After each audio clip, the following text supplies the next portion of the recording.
almosawi is one of the leading figures in the fine arts movement in Bahrain. My book, Abbas Al-Mosawi and the Colours of Bahrain, tells the story of his life. It also contextualizes and analyzes his truly prodigious output.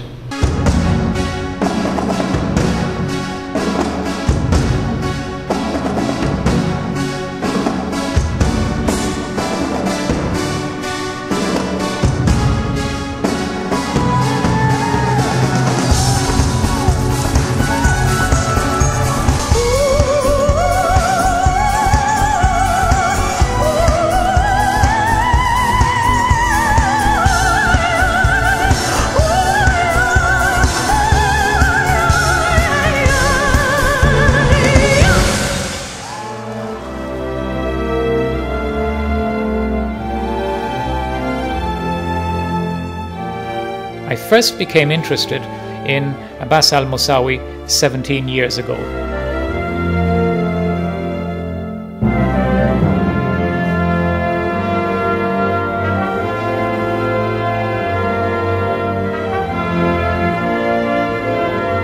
On the 15th of January 1991, the war to liberate Kuwait began. Al-Mosawi feared that there would be dreadful bloodshed and human suffering. So he reacted in the only way that an artist can, through art. Effectively, he was trying to square the circle, to do the impossible, to stop the coming war, to reconcile the irreconcilable.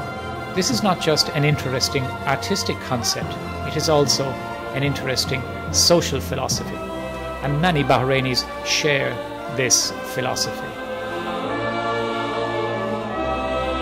He painted 1,440 squares in exactly 24 hours because there are 1,440 minutes in a day. Each square represented 1 minute. So when the clock is ticking, 1 minute is really a very, very long time. From then on, I took an interest in the history, culture, and art of Bahrain, and I followed assiduously Al-Mosawi's work as an artist. What soon became apparent was the intimate connection between Al-Mosawi and his surroundings. He spent his formative years in the narrow streets of Manama's souk, grandiose and cavernous by any child's standard. He lived close by in the Dow building area known as Nu'ain. He also helped out in his maternal grandfather's fruit and vegetable shop. The world of the souk eventually became the launching pad of his artistic inspiration. His weekend forays into the date gardens of the Bahraini countryside also nourished a growing curiosity and widened the horizons of his subjects for sketching. This innocent voyage of discovery was made possible by his father, Syed Muhammad, who was sent abroad in 1939 by the Bahraini government to complete his education. He returned to Bahrain not just with a strong legal baggage, he also brought with him a camera and all the materials needed to develop his own films.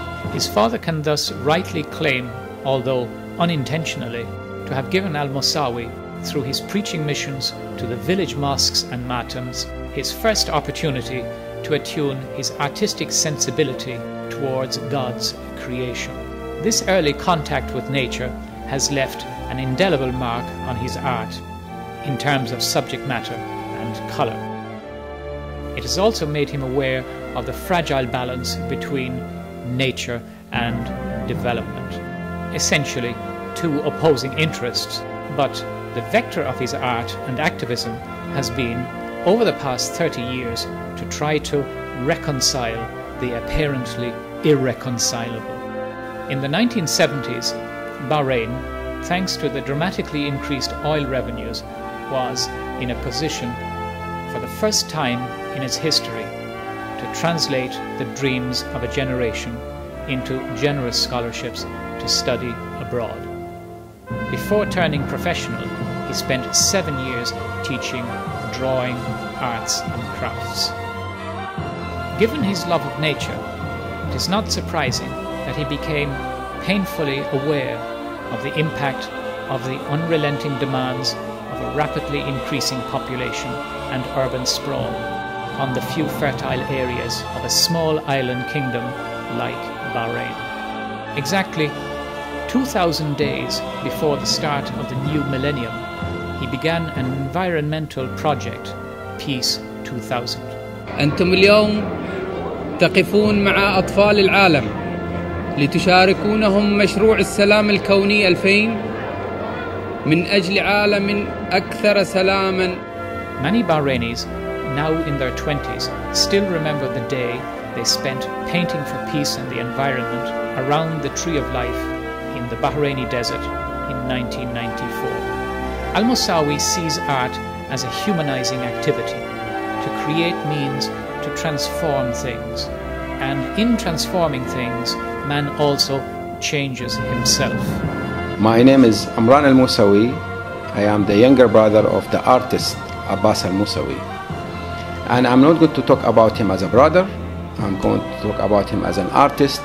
And I believed in his work, and I believe in his talent. That's why I can consider myself one of those people who believe in his work and become very known collectors of his work, of his paintings. This gentleman is very much gifted. That's why people maybe they don't know about Abbas, that he is only known as a fine artist, but he is talented in so many things. And I believe inherited a lot of things from his father. His father used to write 24 hours. He has the ability and the capacity to do so. Abbas inherited all that from his father. That's why when he finished his study interior design in Cairo and he came back to Bahrain in the end of the 70s, he discovered himself that he has a talent. I believed in his work, and I look at him, he's so much gifted, and all his work are extremely fantastic and always giving different style. Every year he's changing his style, coming with something better and better. That's why I invested in his work. In 1998, he offered a truly massive piece of work, 2.9 meters by 12.8 meters, to the Bahraini public called Century Dream, in which he presented through color his visual symphony of the dualism of man and nature in the 21st century. The overall effect of this painting is a clarion call to Bahrainis of the urgent need to articulate a sensible vision of the 21st century. Al-Mosawi's work over the last quarter of the 20th century can be seen as one of the key artistic contributions in fleshing out, in a visual manner of course, Bahrain's sense of self, in articulating its depth and breadth of character and passing on through the corpus of his life's work the essential ingredients of what it is that makes Bahrain special.